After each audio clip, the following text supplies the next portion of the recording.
አንተ እንድትይዘው የምፈልገው ጥያቄ ያንን ያህል ገዢ መንፈስ አልነበረም የማርክሲዝም የሚለውን አንስተሃልና የዋለልኝንም ጽሁፍ ስታነሳ አንደኛው አሁን ለደረስንበትም ተብሎ የሚነሳው ከብሔር ጋር በተያያዘ ያለውን ጥያቄ የተወሰደበት መንገድ የግድ ተፈልጎ የሆነ ጨቋኝና ተጨቋኝ የሚል እንደዚሁም የተለያዩ ነገሮችን ከኢትዮጵያ ሁኔታ ጋር በሆነውም ባልሆነውም መንገድ ሰፋፍቶ የማቅረቡን ሁኔታ ይጠቀሳልና በዛ አይነት መንገድ ሊገለጽ የሚችልን ነገር ገዢ መንፈስ አልነበረም ብሎ መግለጽ ይቻላል ወይ? እንደ አንድ ነገር ላንሳልህና ምናልባት ልደቱ እሱ ላይ የቀጠቀስካቸው ላይ የሚጨምረው ካለ ትመለስበታለህ።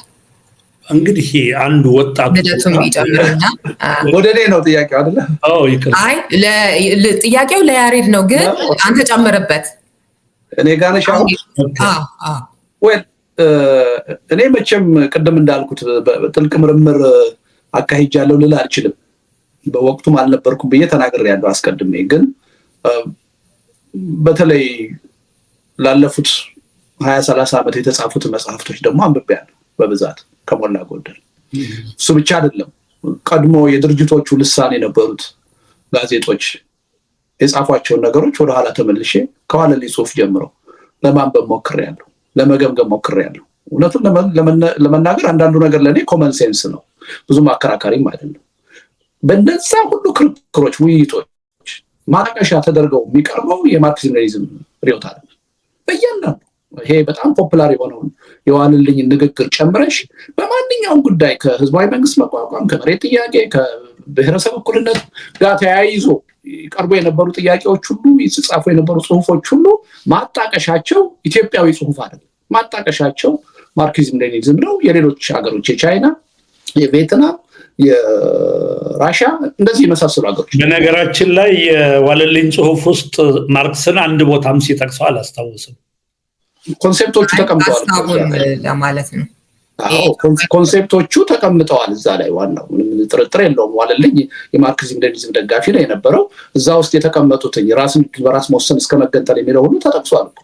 ከየትም አይደለም የመጣው፣ ከማርክሲዝም ሌኒኒዝም ከነ ሌኒን እና ስታሊን ነው የመጣው ያ። ስለዚህ ማጣቀሻዎቹ በአጠቃላይ የነበር አንድም በዛ ጊዜ ከነዚህ ጥያቄዎች ጋር የተያያዘ በፒኤችዲ ደረጃ እንኳን እንደው ለመመረቂያነት የተጻፈ ዳጎስ ያለ ጥናትም አልነበር ሊጠቀስ የሚችል። ለዚህ ነው የ5 ገጽ አርቲክል ዋለልኝ ጽፎ እዛ መድረክ ላይ ሲያነብ እንደ ትልቅ ነገር ትልቅ የሆነ ስሜት የፈጠረው ያለ ምክንያት አይደለም። ያቺ 5 ገጽ ወረቀት እንደ ትልቅ ጥናት እና ግኝት ተቆጥራ ያን ሁሉ እንቅስቃሴ የፈጠረችው ያለ ምክንያት አይደለም። ለምን ይመስላል? የተጠና ነገር የለም። ያ ነገር የመጣበት ምክንያት የፖለቲካ ምክንያት ነበር። የብሔር ጥያቄን በዛ ደረጃ ማቅረብ አንድ ነገር ሰርብ ያደርጋል ተብሎ ታምኖ ነበር። ምንድነው ማርክሲዝም ሌኒኒዝምን ኮረጃችሁና ኢትዮጵያ ላይ ተግባራዊ እናደርገው ስትሉ የዛን ኤጀንት አጣችሁት። ማን ነበር ኤጀንቱ? ሰራተኛው መደብ። ሰራተኛ መደብ የሚባል የለም። ስለዚህ ህዝቡን እንዴት አድርጋችሁ ሞቢላይዝ ልታደርጉ ትችላላችሁ? አትችሉም። ስለዚህ በዚህ ምትክ ህዝቡን ሞቢላይዝ ለማድረግ የሚያስችለን ሌላ ጥያቄ ምን አለ ሲባል ይሄ ጥያቄ ተገኘ።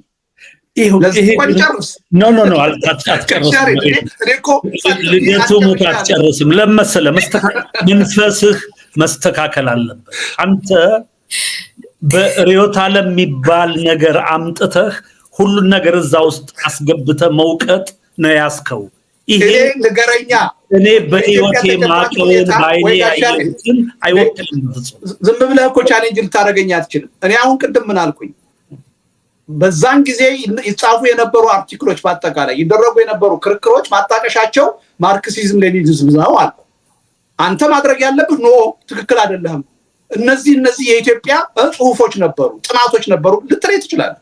ዋለልኝ ያን 5 ገጽ ደብዳቤ ሲያቀርብን ወረቀት ሲያቀርብና ኢትዮጵያ የብሔር ብሔረሰቦች እስር ቤት ናት ብሎ እንደዛ አይነት ከባድ የሆነ ድምዳሜ ላይ ሲደርስ ኢትዮጵያ ስንት ብሔር ብሔረሰብ እንዳለ እንኳን አያውቅም። ኢትዮጵያ ውስጥ በቁጥር ጠቅሶታል፣ 10 ነው የሚል። ስንት ብሔር ብሔረሰብ እንኳን እንዳለ አያውቅም። እንኳንስ እዛ ውስጥ ያለውን ማህበራዊ ቅራኔ የፖለቲካ ኃይል አስተላለፍ በአግባቡ ሊተነተን ነው። ዊልሰን ቅድም ያልኩት ከአንደኛው ዓለም ጦርነት በኋላ የራስን ዕድል በራስ መወሰን የሚለውን ነገር ደግፎ ሲወጣ ይቀርብበት የነበረው ትችት ይሄ አውሮፓ ስንት ብሔር እንዳለ ሳታውቅ ነው እንደዚህ አይነት ተገቢ ያልሆነ ድምዳሜ ላይ የደረስከው ተብሎ ይተች ነበር። ዋለልኝ ስንት ብሔር እንኳን ኢትዮጵያ ውስጥ እንዳለ ያውቅ በዚያን ጊዜ እንኳን ሲያነገራቸው ብሏል ያልከው ስህተት ነው አላለም። 10 ብሔሮች ብቻ ናቸው ያሉት ኢትዮጵያ ውስጥ አላለም።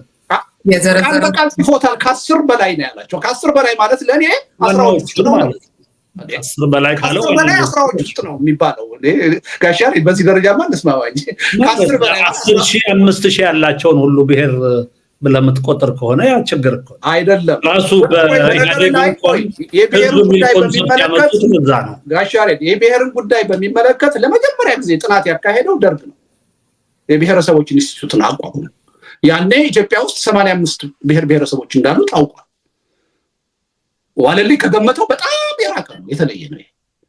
በዚያ ጊዜ ግን በተማሪ እንቅስቃሴ ግን የተደረገ ጥናት የለም። ስለሌለ ነው የምትለው። ጥናት ስለሌለ ይሄ ችግር እየመጣ ነው ብሎ ማሰባቸው የተሳሳተ ነው የምትለው። ያንተ ክርክር ምን መሰለህ? አንተ እያልክ ያለው አንተ ነህ የምታገነው እንጂ ማርክሲዝም ሌኒኒዝም ወይም ርዕዮተ ዓለም ትልቅ ጉዳይ አልነበረም እያልክ ነው። ኖ አንተ ርዕዮተ ዓለምን ትልቅ በማድረግ መሬት ላይ ያለውን ያደረጉት እናንተ ናችሁ ያለውን ችግር እንዳልነበረ ማድረግ ነው ያስከው። አላልኩም፣ ትክክል አይደለም አላልኩም። የብሔር ችግር ነበር ኢትዮጵያ ውስጥ ተስማለህ። ጋሻሪ አዳምጠኝ። ከተማሪው እንቅስቃሴ ጋር የተነሱትን ጥያቄዎች ሁሉ እቀበላቸዋለሁ ብዬ ነው የተነሳሁት። ቅድም ህዝባዊ መንግስት ኢትዮጵያ ውስጥ ያስፈልግ ነበር። አዎ ያስፈልግ ነበር። የመሬት ጥያቄ መፈታት ነበረበት። አዎ መፈታት ነበረበት። ከብሔር ብሔረሰቦች ጋር የተያያዙ የተዛቡ ግንኙነቶች መፍትሄ ማግኘት ነበረባቸው። አዎ ነበረባቸው። የኔ አርጊውመንት ጥያቄው አልነበረም አይደለም እያልኩ ያለሁት። በማርክሲዝም ሌኒኒዝም መንገድ ግን እነዚህ ጥያቄዎች ሊፈቱ አይችሉም። በተግባርም ሲሆን የታየው ይሄ ነው የኔ ክርክር። አንተ ርዕዮተ ዓለሙን እንደ ትልቅ ነገር ቆጠርከው እና ሌሎቹን ነገር ለማዳፈር ሞከርክ አልከኝ። እኔ አይደለሁም ያደረኩት፣ እናንተ ናችሁ። የኢትዮጵያን ሪያሊቲ ተጨባጭን ሁኔታ ላይ ማተኮር ትታችሁ ስለነ ማርክስ ስለነ ሌኒን ስለነ ማኦ ነው ስትነጋገሩ የነበረው። አውት ኦፍ ተች ነበራችሁ በዛን ጊዜ። ትልቁ ስህተት እሱ ላይ ነው እንጂ ከኢትዮጵያ ሪያሊቲ ጋር ብታያይዙት ጉዳዩን እኔ ለጥያቄዎቹ ቀና ያስተሳሰብ ነው ያለኝ። ዝም ብለው የተነሱ ናቸው ብዬ አላምንም። መሬት ላይ ችግር ስለነበረ ነው። ችግሩን ለመፍታት የተጠቀማችሁበት ርዕዮተ ዓለም ግን ኮንትራዲክሽን ነው፣ ከኢትዮጵያ ሪያሊቲ ጋር አይሰራም ነው። ለዛም ነው ያልሰራው። ይሄን በትክክል ተረዳኝ። ምን መሰለህ ልደቱ፣ ይሄ የርዕዮተ ዓለም ጉዳይ ገና መፍትሄ ያላገኘ ነው። እነ ፉኩያማ የጻፉት ሊበራሊዝም አሸንፏል ምናምን የሚለውን ቱሻ እንተውና ገና ይሄ ዓለም አሁን ይሰራል ነው የምትለኝ? አሁን ይሰራል ነው የምትለኝ? ምን መሰለህ አንድ የምናየው ነገር ምንድነው? ስለ ሰው ልጅ ይበልጥ እኩልነትን እየተቀበለ ይበልጥ ዘረኝነትን እየጠላ ይበልጥ የሰው ልጆች ህይወት በተሻለ ገቢ በተሻለ ጤና በተሻለ ኑሮ መሆን እንዳለበት እየተቀበለ ሶሻል ዲሞክራቲክ ወደሆነ አቅጣጫ እየተገፋ ነው የምናየው። ሶሻል ዲሞክራቲክ እና ሶሻሊዝም የተለያዩ ናቸው። እነዚህ አይዲዮሎጂካል ነገሮች ለአንተ ኢምፖርታንት ናቸው፣ ለኔ አይደሉም። አልቲሜትሊ የሰው ልጅ ወደ ተሻለ የእኩልነት ዓለም ነው እየተገፋ ያለው። አዎ ያኩልነት ማርክስ ባላት የ1860 መስመር ይሄዳል ወይ አይሄድም ያ ኢንትረስት አያረገኝም። እኔ ግን ትልቁ ነገር ምንድነው የሴቶች ጉዳይ፣ የጥቁሮች ጉዳይ፣ የቅኝ ግዛቶች ጉዳይ፣ የገበሬዎች ጉዳይ፣ የብሔሮች ጉዳይ ይበልጥ ሊበሬሽንን በሚጠይቅ እኩልነትን በሚጠይቅ ፍትህን በሚጠይቅ ማህበራዊ ጀስቲስን በሚጠይቅ አቅጣጫ ካፒታሊዝም እየተገፋ ራሱን ሪፎርም እያደረገ ካቃተውም ደግሞ እየተሰበረ የሚሄድበት ሂደት ባለፈው 50 ዓመት ከኢትዮጵያ የካቲት አብዮት ጀምሮ እየሰፋ የመጣ ነገር ነውና ኢትስ ኢምፖርታንት በዛ ትግል ውስጥ ያኔ ተራማጅ ሆኖ መገኘት ህዝባዊ መንግስትን፣ የብሔሮች እኩልነትን፣ የሴቶች እኩልነትን፣ የሃይማኖት እኩልነትን መጠየቅና ለዛ መታገል በጣም በጣም ውብ የሆነ ነገር ነው፣ የሚያኮራ ነገር። አሁን አንተ ስትናገር የሚሰማ ሰው ጋሻሬል እኔ ለነዛ ጥያቄዎች መታገል ስተት ነው ብዬ እንዳመንኩ አድርጎ እንዲገነዘብ ነበር ብለሃል አይደለም ልህ ያንተ የኔ ክርክር ለምን ታመጣለህ ታዲያ? እኔ ይሄን ማመጣው ለምንድነው? አንተ ርዕዮተ ዓለም ታመጣና ጥያቄዎቹ መነሳታቸው በርዕዮተ ዓለም አይን ስለታዩ ጥያቄዎቹን የሚያድበሰብስ አቅጣጫ ነው የምትከተል ያለው። ያንን ግን ምናልባት እሱ ጋር ጥያቄዎቹ መሬት ላይ የነበሩ ናቸው። ምናልባት ከሌላኛው ዓለም ለማምጣት የተሞከሩ ርዕዮተ ዓለሞች እንደዚህ ለመሰፋፋት የሞከሩት ነገር እንዳለ ሆኖ ማለት ነው።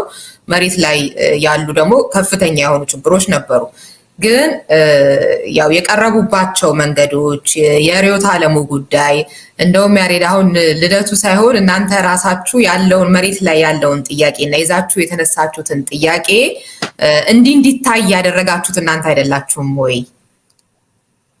ይሄ ማርክሲዝም ሌኒኒዝም እንደዚህ የሚለውን ነገር የበለጠ ያው በአንዳንድ አባባል እንደሚገለጸው ማርክሲስት ለመሆን እንደዚህ የሚለውን ነገር ያመጣችሁት ማለት እሱን ነገር እናንተ ስለምን እንዲጎላ ሆነ?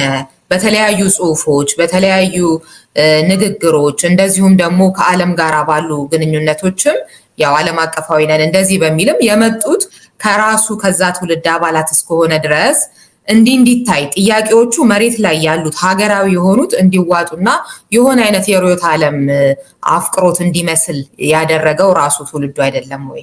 ይኸውልሽ ሁለት ነገር፣ አንደኛ ኢትዮጵያ ለደረሰችበት ውድቀት ጥያቄውን ያነሳነው ስላነሳን አይደለም። ኢትዮጵያ ያለችበት ሁኔታ ውስጥ ያለችው የመስፍናዊ አገዛዙ የዘውድ አገዛዙ ራሱን ሊያርም ሊያስተካክል ያገኛቸውን እድል ሊጠቀም ፈቃደኛ ባለመሆኑ ያው ትልቁ ህግ ራሳቸውን ለማረም ፈቃደኛ ያልሆኑ በአመጽ ይደመሰሳሉ የሚለው ነገር ደርሶበት የሆነ ነገር ነው።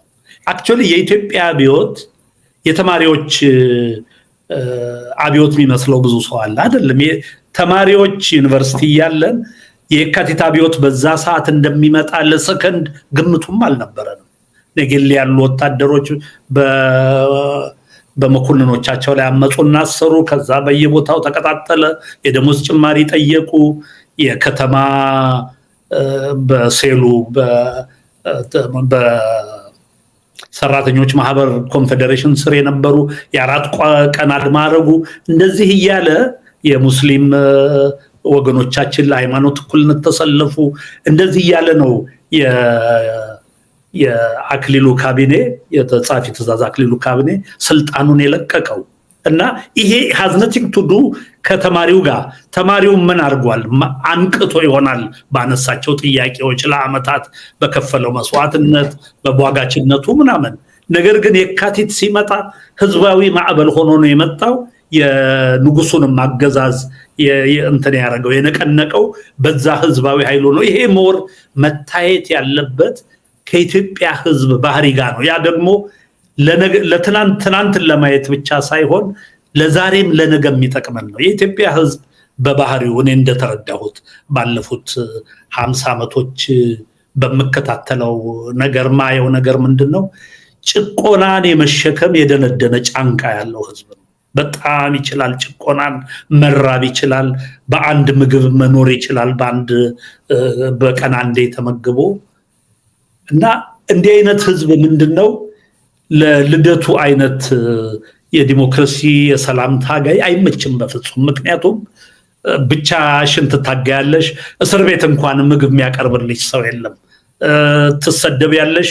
ኧረ እንዲህ ነው ይሄ ማቀው ሰው ብሎ ለሰብዕናሽ የሚሞግትልሽ ወንድምና ጓደኛ አይኖርሽም ምናምን። ይችል ይሄ ምን ይፈጥራል? የሰላማዊ ታጋዮቹ የዲሞክራሲ ታጋዮቹ ተሰባስበው ተስፋ አድርገው ይሄ ህዝብ አንድ ቀን ይነሳል ብለው ጠንክረው እንዳይሰሩ ያደርጋቸዋል፣ ያፍረከርካቸዋል፣ ያዳክማቸዋል። በዛ ሁኔታ ላይ እያሉ